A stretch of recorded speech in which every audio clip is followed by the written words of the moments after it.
We wanted to do something to recognize one of the Wilson women in Woodrow Wilson's life, his first wife, Ellen Axson Wilson.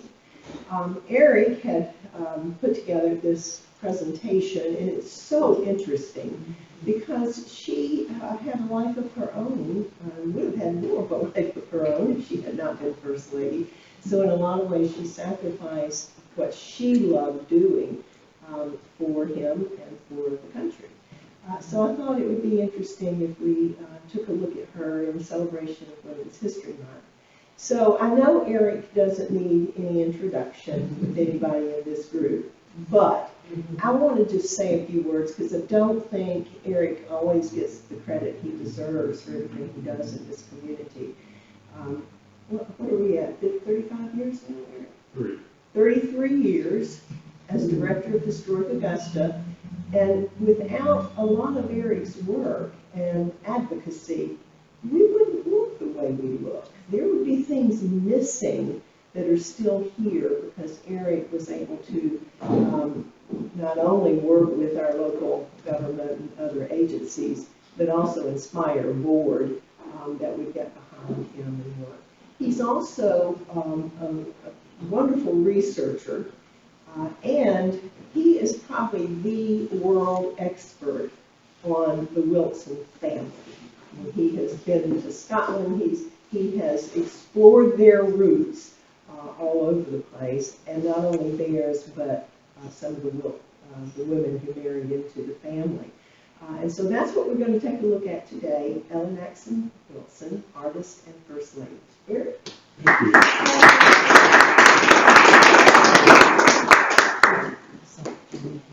Well, so thank you for coming today. Ellen Louise Axson Wilson is one of my favorite people. And you get to know her. To know her is to love her, as they say.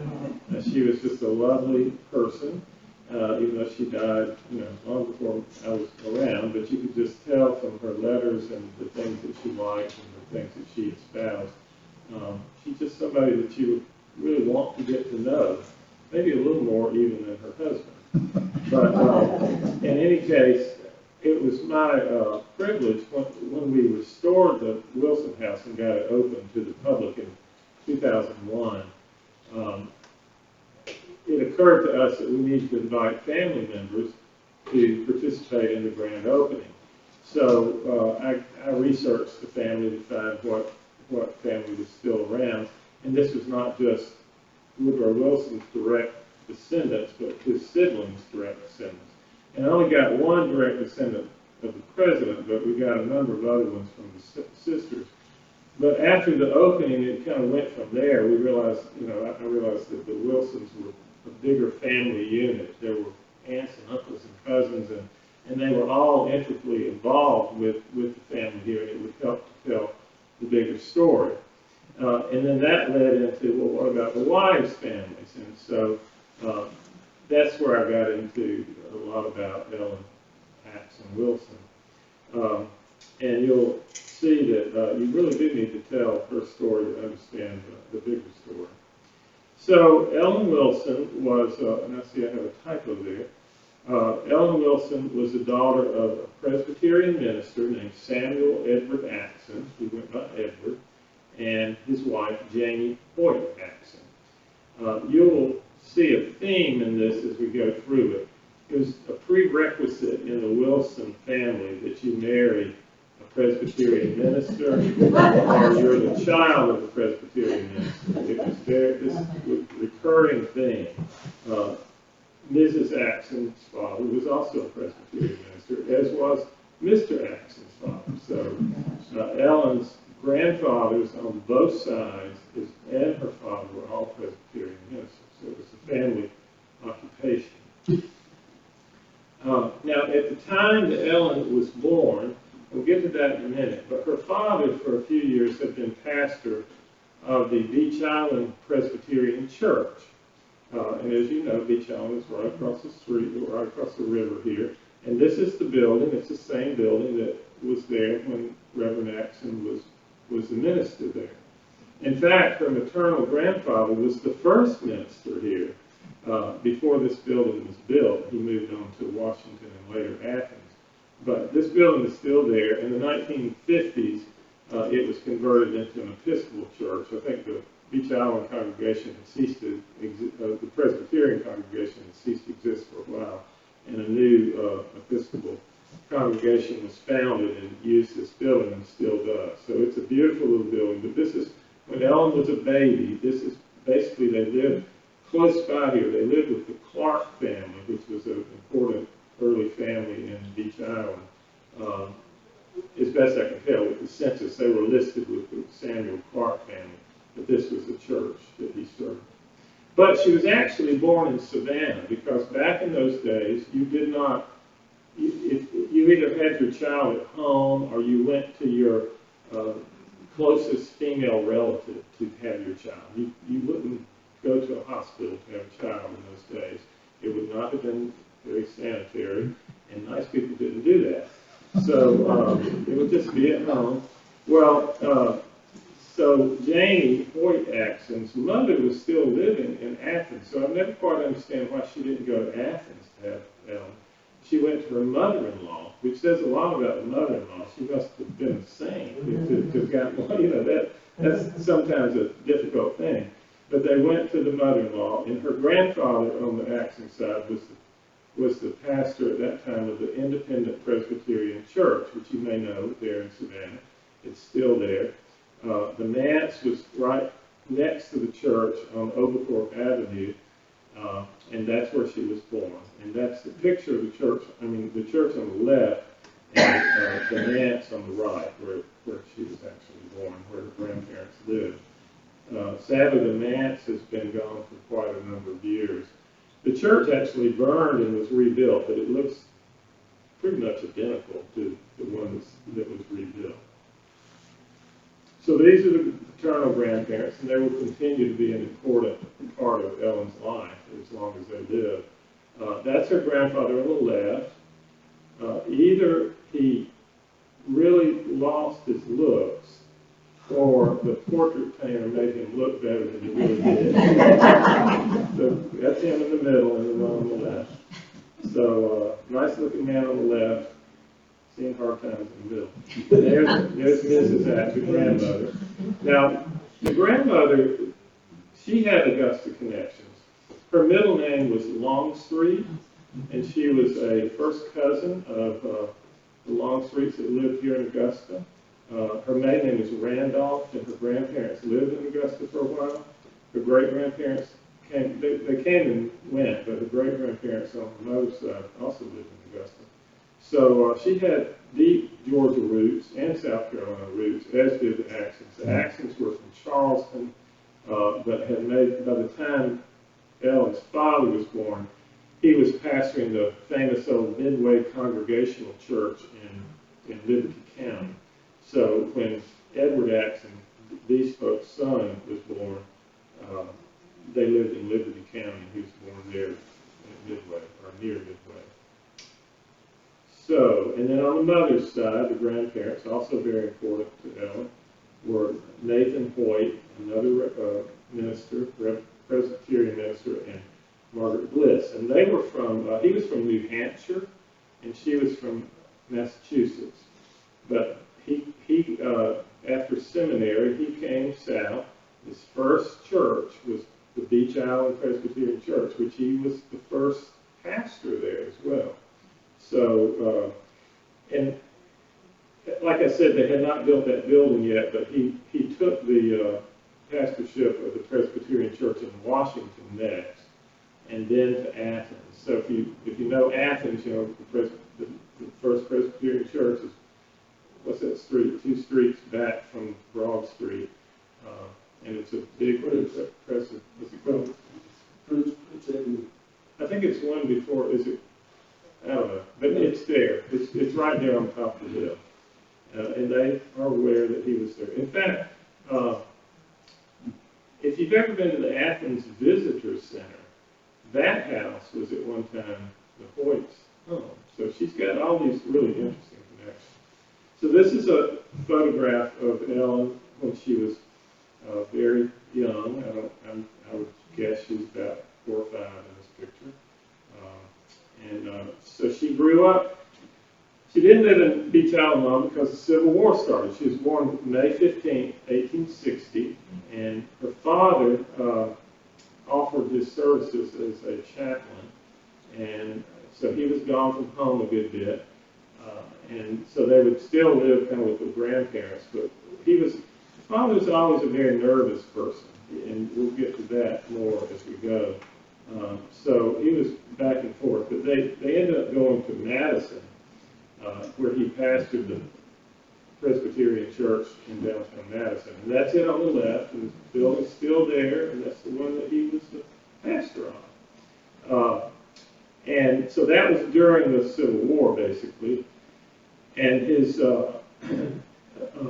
wife, Janie, who was supposed to be a brilliant woman, she went to this Greensboro Female Seminary in Greensboro, Georgia, which was a Presbyterian school that her future father-in-law actually was the headmaster.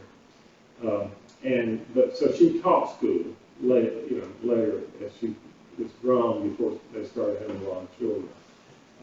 So that went on in Madison, and Madison is very proud of this. If you go to the Visitor Center, they can tell you that the Axsons lived there, and that the future First Lady lived there for a time. But then, after the war, the folks from the Presbyterian Church in Rome got in touch. Rome, Georgia, not Italy. And they said that, we've just kind of been devastated by this war, and we don't have any money, we don't have any resources, and half of our people are dead, and they're gone. And we don't know what to tell you, but we want you to come, and if you can help us build back, we want you, and we'll just limp along together. So that's where they did. That's what they did in I believe it was 1866. They moved to Rome, and that's where Ellen. That's what she considered to be her hometown, where she grew up. And she went to basically school there. There are 2 or 3 houses there where they lived from time to time. They're still living. I don't have to have a picture of it in this presentation. But that building is the same building where they work. So lots of her life is still, things associated with her life is still there. So she had 2 younger brothers, Stockton and Eddie. Stockton, and as you can see from these dates, she was born in 1860. He was about 7 years younger, and Eddie was about 16 years younger. So they weren't the usual folks that churned them out every other year. But she was, not old enough to be Stockton's mother, but she was practically old enough to be Eddie's mother, and kind of treated him like that. And we'll talk about a little bit more about that in a bit. Stockton goes on eventually to become a college professor, and he never married. Eddie, I'll tell you his story as we get to it. So there was a Rome Female College back then, and notice the dates on this. She went there until 1876, so she's only 16 years old. So back in those days, what they called college is what we consider high school, basically. But she went to Rome Female College and graduated. This Helen Fairchild was her art teacher, and she credited her with extending her interest in art, and as we'll talk about as we go on. But this is a photograph of the Rome Female College. So in 1881, in October, her youngest sibling was born. She's already 21 years old, and her mother's having another child. And her mother died a little while later as a result of that childbirth. So the daughter's name, or the sister's name, was Margaret. They called her Madge. So what do you do with a baby? Back in those days, you've got this newborn baby. Well, as I've told you, Edward Axson was a little nervous, and he really just couldn't handle it. He just kind of lost it. Janie's sister, Louise, who was a Mrs. Brown, who lived in Gainesville, Georgia, took the baby to raise. And Ellen kind of took charge of the brothers because she was 21. And so that is just what you had to do back then. Somebody had to step up. And poor Edward was just kind of lost it. His father would have to come up and hold the pulpit for him for extended periods of time. I don't know what they did in Savannah while he was gone, but nevertheless, it was kind of a family crisis. Jane was buried there in Rome at Myrtle Hill Cemetery. If you've ever been to Rome, it's a beautiful site. It's on kind of I don't know if you call it a mountain, but it's very steep. And that kind of established the Axson family plot there in Rome. Okay, so we haven't talked much about Woodrow Wilson. He was growing up here in Augusta, had gone off to Columbia and went to college first at Davidson and then at Princeton. He then decided he would go to law school. He went to Virginia, didn't finish law school at Virginia, but decided to go and get a job. And that job, he decided he would go in with a former classmate and begin his practice in Atlanta, which was not very successful, I would say. He never got a single client except his father and his mother. I think his father sent him money. But at that time, I've forgotten how many, but there were scores of lawyers in Atlanta, and he was an upstart. He did get his license to practice law while he was in Atlanta. But I told you, he did get his mother as a client. So Mom was a Woodrow, and she had a bachelor brother named William Woodrow, who had bought a lot of land in Nebraska and out in that area. And he died, and he left all of his land to his sister, Mrs. Wilson, and his other sister, Mrs. Bones. He had a bunch of brothers, but all of it went to the sisters.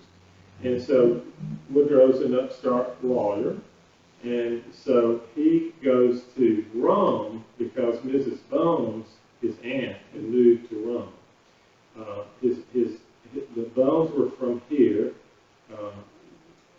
His Aunt Marion, his mother's sister, had come here and was married in the Wilson house next door by Woodrow Wilson's father to this gentleman, James Bones, who was from a very prominent family here in Augusta. He was in the hardware business, and in 1873, he decided to move his business to Rome. So family was in Rome, so that's why Woodrow goes to Rome as a young lawyer to try to settle Uncle William Woodrow's estate with Uncle James Bones, who was named as an executor of the estate. And all this was going on in Nebraska, of all places. Okay, so it's when he gets to Rome that he meets to visit with his family and do this business when he meets Ellen. So he goes, of course, being a good Presbyterian, he goes to church on Sunday at the First Presbyterian Church that I showed you. And up toward the front was a young woman dressed in black, in mourning, obviously, with a little boy by her side. And he just assumed that she was a widow, but he was smitten with her. And so he managed to get introduced to her. Actually, someone told him that it was Reverend Axson's daughter. So to help pay respects to Reverend Axson, later that afternoon, he goes by to call on him because their fathers were old friends. I mean, he was old friends with his father. And of course, Ellen was there, and then he realized that she was his daughter. Well, kind of going back, he'd actually met her before in Augusta when they were little children. And there is a story that I never substantiated, but I believe it. When she was baptized, presumably at the Presbyterian Church in Beach Island, he actually held her that day when she was an infant. But of course, neither one of them really remembered that. I guess somebody Okay, so I told you that Edward got sicker and sicker, and he ends up going to the insane asylum in Milledgeville and died there on May 28, 1884. So it was sad. The records don't say it. Some people think maybe he committed suicide, but the records don't really say that. But it's a sad episode in that history. But with his death, it is a terrible thing for Ellen, but he did have a little bit of insurance.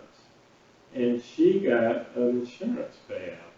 And she had always wanted to go to art school, and she wanted to go to New York to the Art Students League.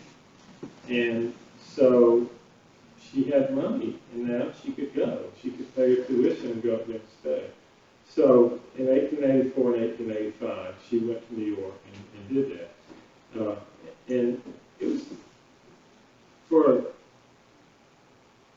for a Southern Presbyterian minister's daughter, it was a bit of a risque place.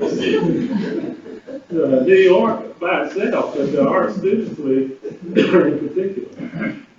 So that kind of tells you something about Ellen's attitude. Some of the teachers that Kevin Grogan seems to be very impressed with these names. Frederick Warren Freer taught drawing from life. Friedrich Dahlman taught perspective drawing. George DeForest Brush taught her portraiture, and Julian Alden Weir taught her drawing from life as well. So she had some really, outstanding teachers, and I think it influenced her painting. And she also she relished the fact that she could go to, real art studios in New York, and a couple of the ones that she particularly liked to go by were studios of William Merritt Chase and William Krause Richards. Again, I'm not an artist, but Kevin tells me that that's impressive. All right.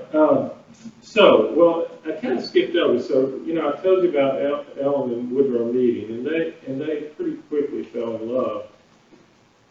But she, again, he wanted to get married, and she's like, nope, not get married. I'm going to the Art Students League, and you need to go to Johns Hopkins and get your PhD. Well, that was the first school in America to offer a PhD. But I'm not marrying you until we've both done that, and then we'll get married. So the day finally came. She finished her art education, and he didn't actually finish his PhD, but he finished the coursework. And on June 24th, 1885, they got married in Savannah at her grandparents' house. Now again, both parents are dead now. So home is not Rome anymore. Home base has to be, and both Hoyt grandparents were dead. So home base had to be Grandma and Grandpa Axson down in Savannah. So the house she was born in is the same house she was married in. And there's an interesting story, something that I like to tell that happened at the wedding. So everybody came from all over. They're scattered all around. Woodrow's parents came as well. Obviously, and actually Woodrow's father was the one that performed the wedding. Well, I think the father and the grandfather together. But Woodrow had a nephew named Wilson Howe, and he was about the same age as Eddie Axson.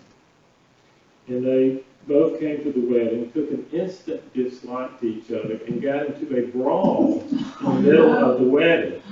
So that was, let's see, they would have been about, that'd be about 9 or 10 years old. Well, 8 or 9 years old, something like that. So anyway, they had to break it up. Ellen was horrified. Tommy or Woodrow was not, he thought it was funny. But it is kind of, you would remember that. Yeah. So after they got married, they went on a wedding trip to the mountains of Virginia, but it took a circuitous route, and their first stop at Savannah was Augusta. And he actually brought her, they had to get off the train, change trains, I guess, and they had some time, and so they walked around Augusta. He showed her his house. Nobody was home, but he kind of walked around and showed her what he remembered about being a child here. But his first job, later that fall, was at Bryn Mawr. Bryn Mawr was a brand new women's college. And so he was on the inaugural faculty, the very first faculty at Bryn Mawr. And this is an image of some of the early buildings there. Now, he wasn't thrilled about that, to be honest, because, he didn't see himself as teaching women. He thought himself as teaching, men. And we have to remember the time. But he did it anyway. I'm sure Ellen had some persuasion of that. But they began to have children at that time. The first two were born while they were at Bryn Mawr, but not in Pennsylvania. Again, a woman goes to her closest female relative, not to the hospital. The closest female relative now really was Aunt Louise, the aunt that took in the baby. So that's why the first two girls were born in Gainesville, Georgia. So we just keep having all these Georgia connections for the Wilsons. So Margaret was born in 1886. You get a recurring thing there, everybody's named Margaret. And then Jessie in 1887. Eleanor, or Nell, as they called her, was not born until 1889. By then they lived in Connecticut, where he taught at Wesleyan, and she was born there. So Nell was always teased that she was the only Yankee in the family. And here, so in 1888, he was offered this new position at Wesleyan in Middletown, Connecticut. Here's a picture of that. And there's actually, I get Google alerts, and every time Woodrow Wilson's name is mentioned, I get it. A lot of his stuff I delete, but I don't care. But I did notice that there's a Woodrow Wilson High School still in Middletown, Connecticut. So they've not for long, because they're changing the name of a lot of his namesakes, but there was one last time I checked. But they were only there a couple of years, and that's where Nell was born. But then he was offered a position as a professor back at his alma mater, Princeton, and that was in 1890. And this is a photograph of the campus about that time. So, and he was a professor. His PhD was in political science, and so that's what he taught: political science and government kind of training. So he went to Princeton to teach, and he was considered just this outstanding professor. They said he was an outstanding orator, that people fought to get in his classes, that he was always engaging. Sometimes he would get a standing ovation after he taught. So I'm expecting that after my talk. So, and in the meantime, she's still kind of home base for the brothers and the sister too. Stockton comes on up there. He actually goes to school at Princeton. Eddie had part of the time he lived with Aunt Louise in Gainesville, but he also lived with Uncle Henry Hoyt, who was another what? Presbyterian minister. And they lived up around Commerce, somewhere up in there in Georgia. And Ellen went home. She would go home fairly often. And so Eddie came, and he just had the worst grammar. And she couldn't stand the way he was talking. And he picked up all this mountain lingo. And she's like, "You can't stay here anymore. You've got to come with me to Princeton." So she brought him home with her, and basically, they didn't adopt him, but they basically treated him as their child. And then Madge also goes to Princeton. So it's, not just Woodrow and Ellen and their three daughters, but there were people coming and going, sisters and cousins and in-laws and outlaws and everything else. So Madge comes up there as well. She spends basically the rest of her life in Princeton. She married a man there. So what's going on with Woodrow's parents at this time? So they had been in Augusta, and in 1870 they moved to Columbia, and then in 1870, I should have looked this up, 1870 something, they moved to Wilmington, about 76, I think. And that's where Woodrow was with them all those places, but started going to college. And in the early 1880s, Joseph Wilson, father, was offered another teaching position in Clarksville, Tennessee, at Southwestern Theological, not Southwestern, yeah, Southwestern Theological College in Clarksville, Tennessee. It's now in Memphis, and it's called Rhodes College, I think. Back then it was there. And so that's where Mrs. Wilson died in 1887. And it's kind of sad because he was at Bryn Mawr at the time, and his father had wired him, or however they communicated to him, saying, your mother's very sick, and come now. And by the time he made all the connections to get to Clarksville, which is just northwest of Nashville, she was dead, and she was already on a train to Columbia to bury her at First Presbyterian Church where he had been, and they had kind of established a family plot in Columbia. So he missed her. He didn't get to go to his mother's funeral. He was sad. Might have passed her somewhere along the way. So at that point, after Joseph Wilson finished his teaching career, sort of semi-retired, he was an editor of some Presbyterian newspapers and served on some boards and so forth, and kind of floated around for a while. But he ended up in Princeton with Ellen and Woodrow as well. In fact, at some point, I don't know the date of this, one of her strengths was portraiture. And this is a portrait that Ellen drew of her father-in-law. And it's very good. Very good. I think this belongs to the Woodrow Wilson house in Stanton, Virginia. But that's in charcoal.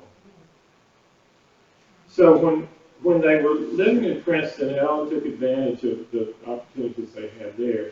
And she often went to the Mark Twain Art Museum in Princeton. I believe that's still there, but it probably doesn't look like this anymore. And this is what it looked like then. She also dabbled in architecture. They lived in a couple of places on Library Place in Princeton, rented houses. And then they decided they wanted to build their own house. And this is the floor plan that she drew. Ellen drew this, of the way she wanted her house. And this is the house. And it's still there. Private hands. Private residence. But when Woodrow became president of Princeton in 1903, you had to live in the presidential home, which is this large Italian mansion, and she just didn't really want to move there. She liked her little house that she designed, but she had to move there, and they had to give it up. So they go there, and she kind of takes over, tries to improve the gardens and decorating and everything. She thought it was a big old barn with a cold house. It looks lovely to me. I think it's a faculty eating facility now. Here she is with Woodrow on the side of the house. Looks like maybe those are Lady Banks roses or something like that. So let's go back to Eddie. Okay, now he's her brother, but he's also kind of her child.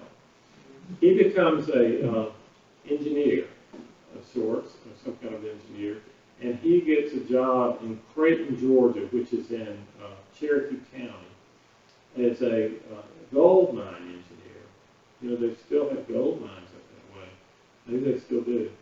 And he had married Florence here on the right, and they had this cute little baby, Eddie. And they were out for a Sunday drive, and it was April, and there had been a lot of rain. And the Etowah River, which the gold mines were right on the side of the Etowah River, was swollen. And they were in some kind of like a buckboard type thing, is the way I understand it. And something spooked the horse, and the horse ran into the river, pulled itself, the wagon, Eddie, Florence, and Edward, all under the water, and they all drowned, every one of them, and the horse. So it was a tragic thing, and really sad. And Ellen just was beside herself then. You know, she lost her mother and her father, and now her brother to some always this tragic circumstances, childbirth or insanity, and now drowning. So she they buried him. This is interesting. You know, Woodrow Wilson's buried in the National Cathedral. Ellen, we'll get to that, is buried with her parents in Rome. But they had bought a cemetery plot in Princeton, and they bought it for Eddie. And to this day, it's in his name. I went up there to see who's buried there. Eddie's buried there with his wife and child, and Sister Madge is buried there with her husband, Edward Elliott. And but it's in the name of Woodrow Wilson. So they obviously intended to be buried in Princeton. But we'll get to that later. But so that she brought them back up there. So this kind of started a new era of her art. She started painting again. It was kind of therapy for her. And a lot of these pictures, we don't really know when they were painted. But this is Prospect Gate. Of course, that's a gate of the house where she lived. So obviously she was just kind of going out in the yard and painting interesting scenes. It's a garden overlooking. I've been there, but I can't picture where this is. But it was kind of up on a hill, and you can kind of see out. And I'm sure Princeton, the buildings have been surrounding it now that weren't maybe there in 1910. But another beautiful landscape. So she concentrated largely on landscapes. This terrace that went with the house, and the vista in the distance is something she painted. So one of the things that she thought she'd do, there was an art colony in Connecticut called Old Line. If anybody's been there, it's kind of called Line, Connecticut, and they call it Old Line. And she decided, I don't really remember how she got introduced to this, but she decided she'd go up there in the summers, and they stayed in this house. Florence Griswold, that was kind of this frumpy matron that had this house, and they stayed there. Woodrow went with her this part of the time, and it was right on it's near the Connecticut River, and it gave a lot of opportunity for art, landscapes and so forth. It's now a historic site and a museum. You can go there. It's got an art gallery. You can tour the Florence Griswold house and so forth. There's a lot of programming. So I've only been there once. We got there like at 4 o'clock, so we didn't get to do much. But cool, I would go back. So some of her paintings are scenes near Old Line, and again, we don't know the exact date. Of course, sometimes she would start a painting and she'd work on it for more, quite a little while, maybe over several years. Woodrow loved to go to England, and particularly to the Lake District, and he had been a couple of times without her, at least 2 or 3 times without her, but she didn't go until, of course, she's the mother, she has to stay home with the children. But in 1907, the children were basically grown, so she goes with him, and they love the Lake District. And this is not her painting, it's a photograph. But while they were there, she kind of teamed up with some other artists and other folks of like interests. And one of them was Frederick Yates, who was a very significant British artist. And he drew this portrait of Ellen.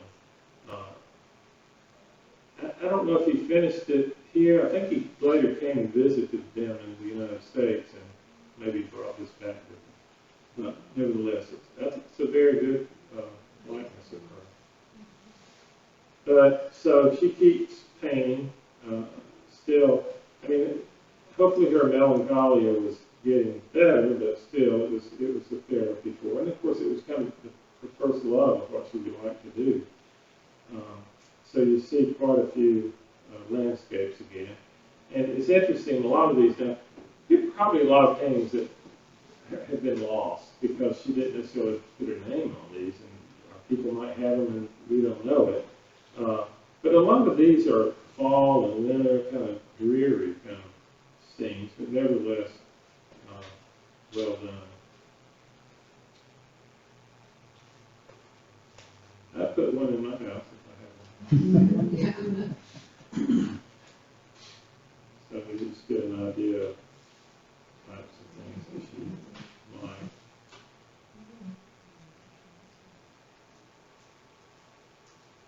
It looks like it's on the coast, maybe the marsh or something like that.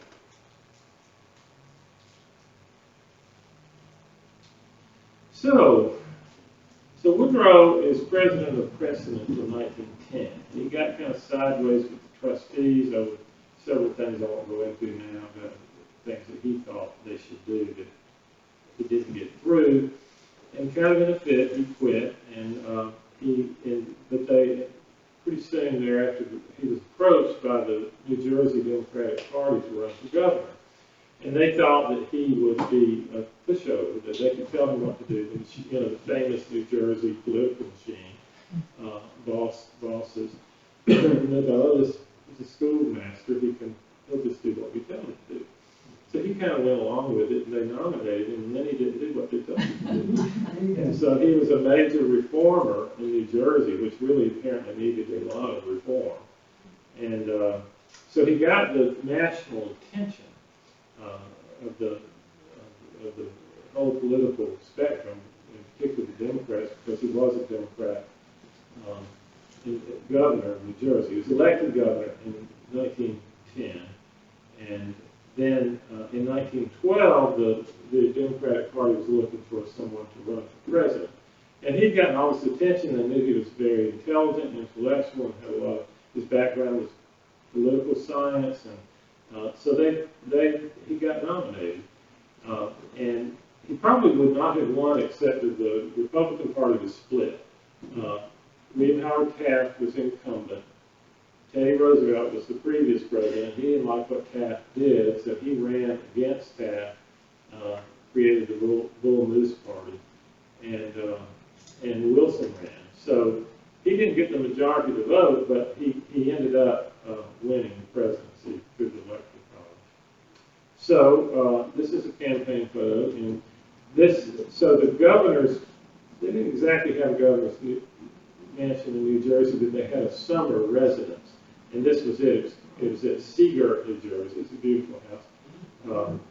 And this is gone. They've built there's a college there now. And so this is an interesting photograph, because this is at the inauguration with Howard Taft and Woodrow Wilson. Of course, William Howard Taft has Augusta connections as well. You can't help but wonder, are they sharing something about Augusta while they're riding along, going to the inauguration?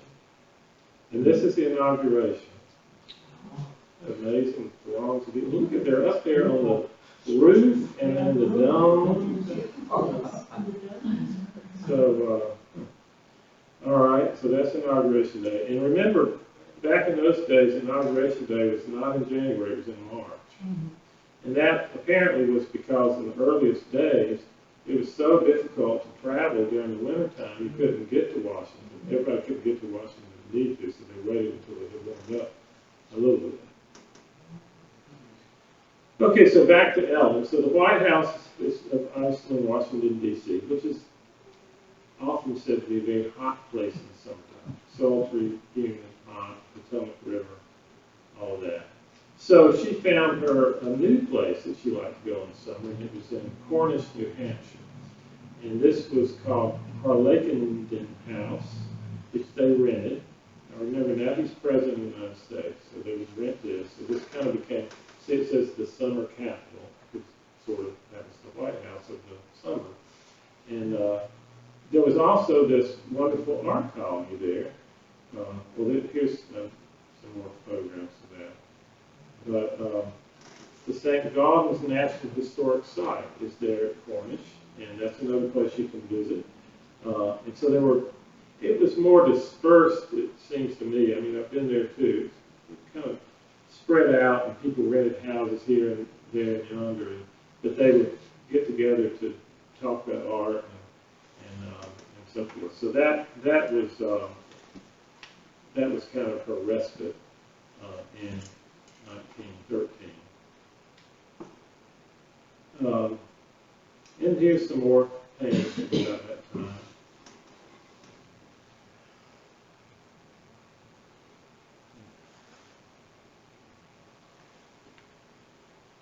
So you can see she liked landscapes a lot. She did start out doing a lot of portraiture. We don't have a whole lot of those, but so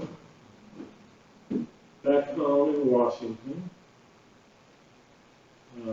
So Ellen started not feeling very well. But nevertheless, she carried on, and as first ladies do, they have their pet projects. One of hers was gardening, and she's the one that actually established the famous rose garden at the White House. Now, it's been changed over the years by different first ladies, but this was the first view of it. At the last presidential science conference that I went to in Washington, we actually got to go out there. So that was fun. And you see it a lot on TV, but it's fun to just walk through it. But it's really probably nothing that she put there. But the basic design is still there. It's kind of a sunken garden. One of her pet peeves was in Washington, there was the back alleys were infamous because they were just kind of cesspools of filth. And that was one of her pet things. She wanted to clean up those back alleys.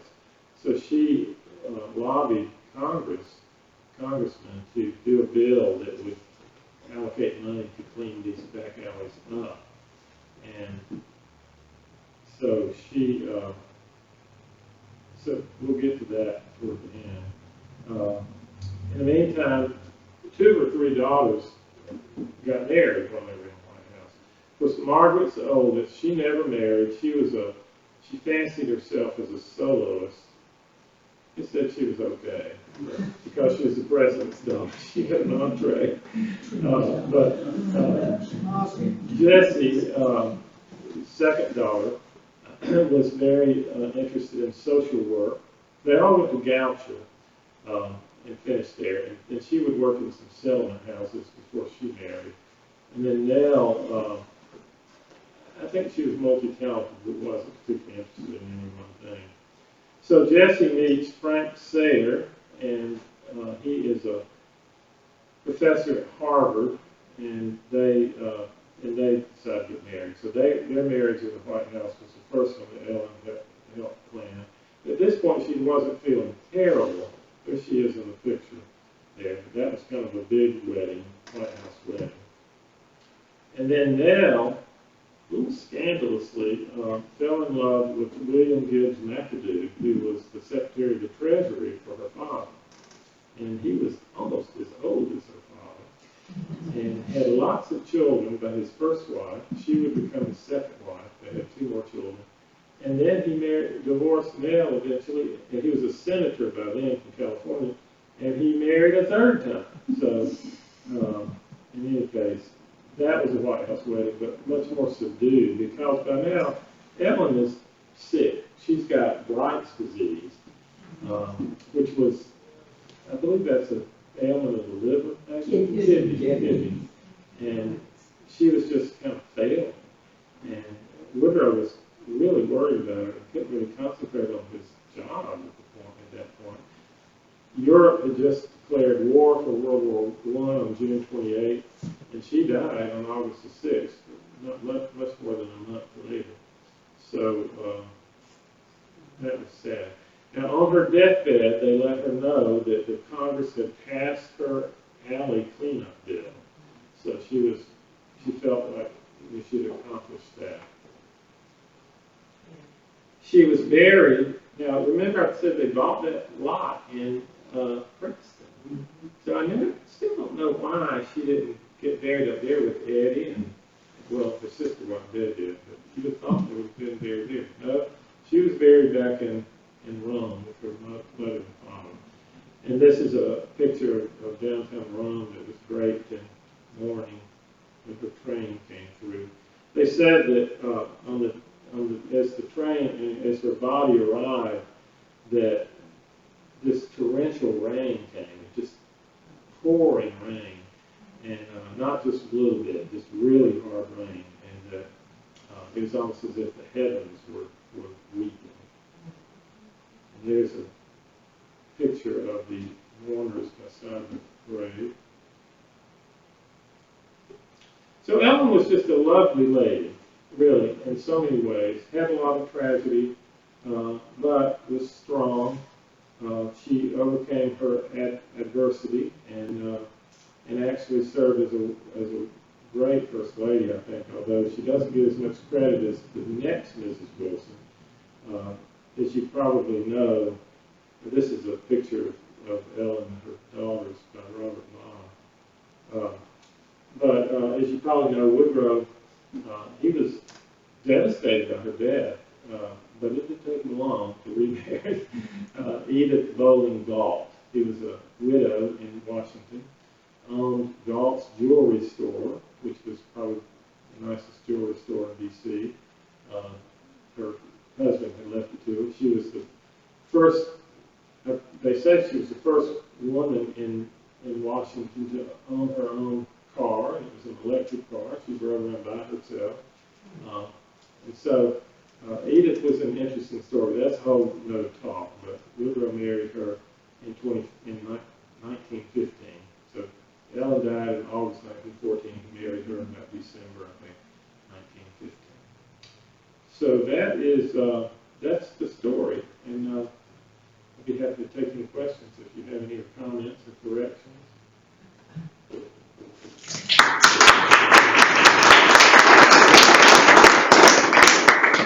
Erick, do we know where her paintings are? They're scattered all over. I think the Mars has one, and I'm not sure if I even have a picture of it here. We talked about getting an image of it, and I didn't do that.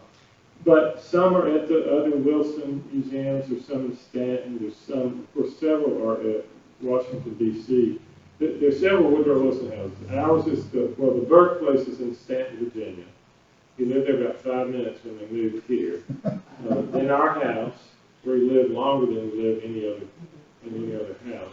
Then Columbia, and that's a museum now. Lived there about 3 or 4 years. Then they moved to Wilmington, and that house is gone. But then, he starts on his own, and so the places like, I'm not sure what building he lived in at Princeton. There's a whole list of these. The house that Ellen designed is still there, but it's in private hands. Of course, the White House is still there, although it's completely been rebuilt. Prospect is still there. But, I guess she left them along the way, or people. She actually had shows, I kind of left that out. She had shows where they sold her paintings. And this started before she was First Lady, but after she was married to the President-elect, it got a little bit more popular.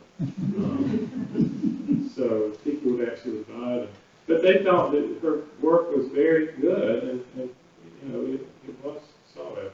It was said that she might, if she had not married, that she probably could have supported herself as an artist. Probably not to the manner to which she had become accustomed, but she could have supported herself. So.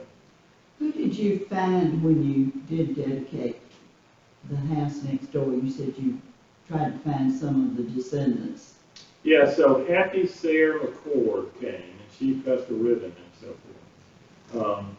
And the other ones that we found at that point were descendants of his sister and his brother Joseph and his sister Marion. We didn't find any descendants of Annie, and I didn't think there were any, but I've since found out there are a couple. And then some of the a couple of the Woodrow relatives came. One of his closest Woodrow relatives lived here in Augusta, but she's dead now. But she came to our first Woodrow Wilson symposium back in 1992, I think. Where is he buried? He's buried at the National Cathedral. So that just goes to show that whoever survives gets the last word. The cathedral's in Washington, D.C., and although they try very hard to pretend that they're not an Episcopal church, they're an Episcopal church. If you go to a service saying we're an Episcopal game, it's like, don't try to tell me you're not an Episcopal church, because that's what it is. But he's buried there, and Edith was Episcopalian. Well, Sayre broke the record of the Presbyterians, the one that married a Sayre. Yeah, that's true too. The Sayres were, his grandson was the dean of the National Cathedral, but that was long after he was buried there. The cathedral was not finished yet when he was buried there. He was buried in a crypt in the Bethlehem Chapel, and then after it was finished, I think that he got moved around. If you go into it now, on the right-hand side aisle, there's a kind of a marble or granite casket-looking thing that's got his name on it. So I don't think he's inside that. I think he's down there somewhere. And then on the other side, it gives Edith's name. Before Ellen's up there with her family. So Edith is buried there too. Yeah. But again, I don't really understand it, but I don't think they're right straight underneath where it says Ellen. I think they're somewhere down there. I think the Morris a number of years ago had an exhibit of Ellen's pictures. They did. So if anybody was interested, wherever they got them from, they had some records, I'm sure. Yeah, they had assembled an exhibit at the Woodrow Wilson House in Washington, D.C., which was his death place. Ellen never lived there, but where he died in Edith. They had assembled a traveling exhibit. And we wanted it here, but it would have to go in this room, and this did not provide the kind of security that they required. So the Morris did it, which we were grateful for. So it was their exhibit, it wasn't ours, but I was glad that they picked it up. The Morris took us to Old Mine, and it was advertised as a, what was the artist, the group of artists? Yeah, they had a name for a group of artists that would come there every year in fall. And it was really interesting that they didn't mention anything about First Lady who did that. It's a school now, and they had students there. Yeah. Yeah, when we went, even though we were at the end of the day, they were kind enough to let us go into the Florence Griswold house, and they showed us the room where the Wilsons stayed when they were there. Have you been to his house in Columbia? I read where it's been refurbished, the last couple of years or 5 years or whatever. Yeah, it's been probably longer ago than that.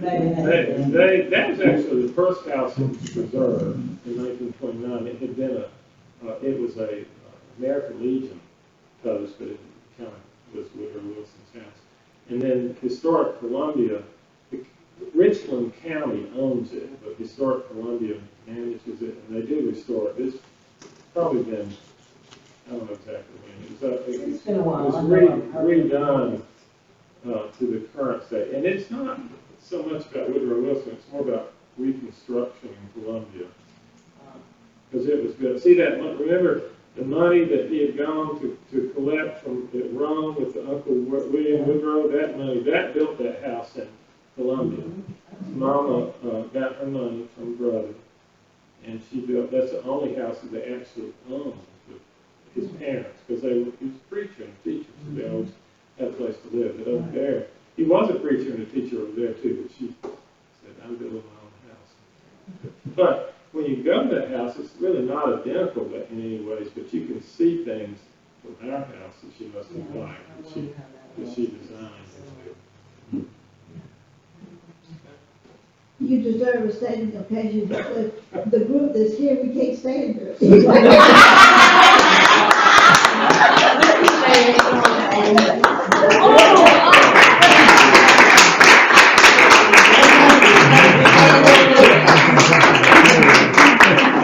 All right.